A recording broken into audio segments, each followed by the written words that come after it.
नमस्कार, स्वागत है आपका आज की खबर में। मैं हूं आपके साथ श्वेता वर्मा। चीन के जानलेवा कोरोना वायरस के संक्रमण पर अंकुश लगाने के लिए दिन रात एक करने वाले उत्तर प्रदेश के मुख्यमंत्री योगी आदित्यनाथ को अब तक एक और बड़ा मोर्चा संभालना है। भारत तथा नेपाल के बीच चल रहे सीमा विवाद को समाप्त करने में योगी आदित्यनाथ बड़ी भूमिका में रहेंगे। माना जा रहा है कि नेपाल के नेता चीन के बहकावे में हैं और इसको लेकर सीएम योगी आदित्यनाथ एक बार फिर नेपाल को चेतावनी देने के लिए तैयार हैं। भारत और नेपाल के बीच चल रही तनातनी को कम करने में गोरखनाथ मंदिर बड़ी भूमिका निभा सकता है। गोरक्ष पीठ की नेपाल में जड़ें काफी गहरी हैं। वहां पीठ की वहां आमजन तक पहुंच है। विदेशी मामलों के कुछ विशेषज्ञ बताते हैं कि नेपाल से संबंध ठीक रखने हैं तो इसका एक सरल मार्ग गुरु गोरखनाथ का नाथ पंथ भी हो सकता है। उत्तर प्रदेश के मुख्यमंत्री और गोरक्ष पीठाधीश्वर इसमें सहायक सिद्ध हो सकते हैं और ये वह मजबूत सूत्र है जिससे बनकर नेपाल की जनता और वहां का शासक वर्ग हमसे अलग होने के बारे में सोच भी नहीं सकता। नेपाल शाही परिवार गुरु गोरखनाथ को अपना राजगुरु मानता रहा है। नेपाल और नाथ पंथ एक दूसरे में ऐसे रचे बसे हैं कि शासक वर्ग भले कुटिल चाल करने वाले चीन की भाषा बोलने लगे, लेकिन नेपाल की जनता हमेशा भारत के स्वर में ही स्वर मिलाकर बोलेगी। देखिए एक खास रिपोर्ट।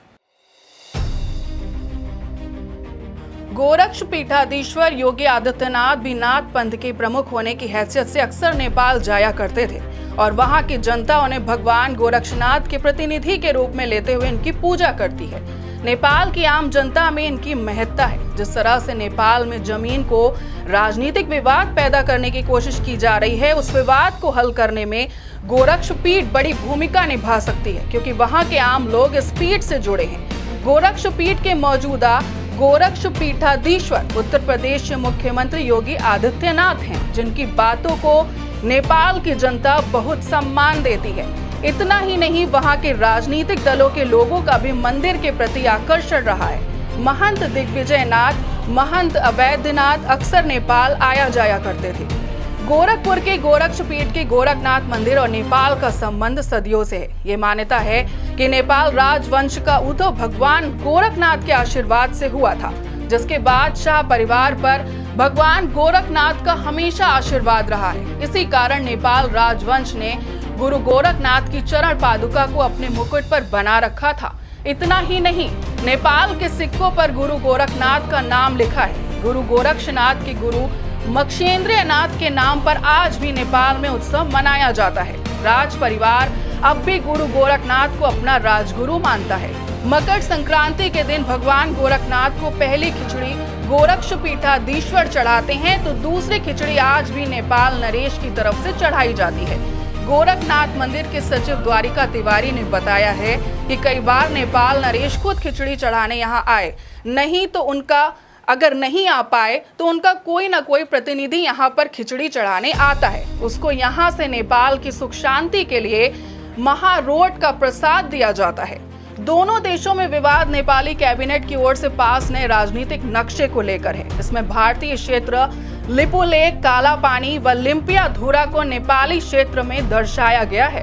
भारत के उत्तराखंड राज्य के बॉर्डर पर नेपाल, भारत और तिब्बत के ट्राई जंक्शन पर स्थित काला पानी करीब 3600 मीटर की ऊंचाई पर स्थित है।